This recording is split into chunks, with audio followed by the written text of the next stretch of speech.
Hello, Arlene. It's Nancy, and I just want to participate in this opportunity to acknowledge you, to thank you, and to talk a little bit about our journey together.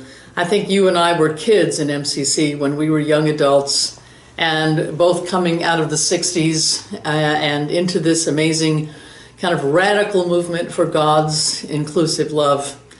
And I think I remember meeting you, it must have been at a general conference in the early days, but then really became more aware of you when you were in Bakersfield, and where there you were attempting to help our district at the time to be more social, more networking, and you made the clergy and lay people, and you took us camping, and then Paula and I went on this wild adventure with you and Jackie up the coast of California in Big Sur, and to a gorgeous waterfall, and we have our many memories about that.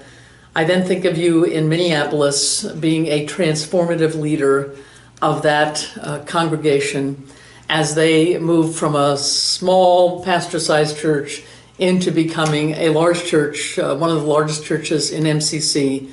And as they purchased this new property in Minneapolis and really did have a new vision of who they were and their impact on the community. And in the midst of that, hosting general conference and adopting your baby, Amanda. And what a great moment that was for all of MCC to participate in that wonderful adoption, the baptism of your baby by Troy Perry at the general conference.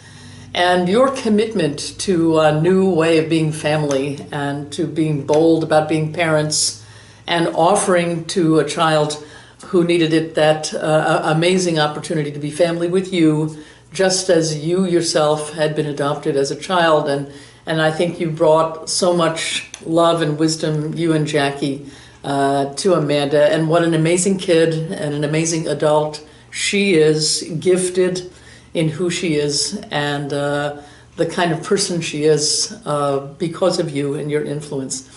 I think of your time then and how you mentored me when I was pastor of MCC Los Angeles and pastoring the largest church I had ever pastored, that you were, as a woman, successful pastor and executive of a large church, you had so much to teach me and the church. I remember you're coming to Los Angeles and then you and I spending time and really coaching me.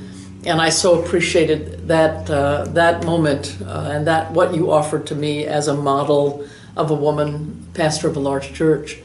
And then, of course, becoming district coordinator and then eventually regional elder in the Mid-Atlantic region, and how you offered such excellence in building your teams and building your district committee and then regional teams and really nurturing those pastors and churches, and becoming one of the most, I think, proficient church leaders in that field. And I remember you joining our general council, and I remember the perspectives you brought that were very needed, and always having the heart of a pastor and understanding the local church and being committed to that, and to excellence and lay leadership, and also to racial diversity and justice. All of those things became so much a part of what you offered.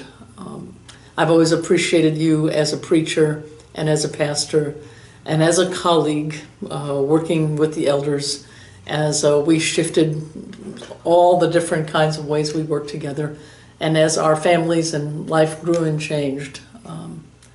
I've always appreciated you as someone who was honest and who was encouraging and who could see the big picture. I saw you as a leader often being selfless and doing things that needed to be done without a lot of fanfare, without a lot of attention to yourself. And I so appreciate your character and your commitment and your amazing, passionate leadership. So, and as our relationship changed again, for a while I became your boss and supervised you, which really meant connecting with you and listening to the wisdom you brought in your last years of service to MCC in working with churches in transition, often in pastoral search, and really helping us revitalize some of our resources for our churches. So I think of the mentoring you've done, how many lives you've changed and touched and blessed. And I want to give thanks from that for the bottom of my heart, and to say one of the great joys of being in MCC all these years is to have the complicated, overlapping, wonderful relationships with people like you, and with you, Arlene Ackerman, and your family. I love you. God bless you.